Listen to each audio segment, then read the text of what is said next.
Виктор Ионенко. Вопрос.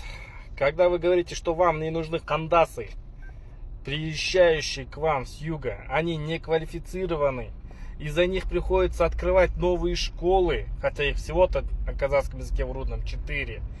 Приходится открывать детские сады, хотя их всего-то у вас на государственном языке 1 детский садик. И вы при этом умудряетесь такие вещи говорить.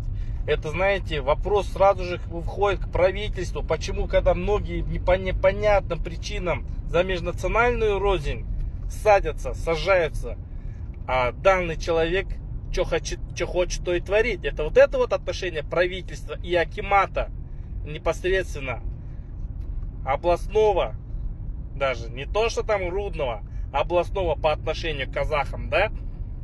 Вот это уже дожили уже до такой степени. Это уже вообще...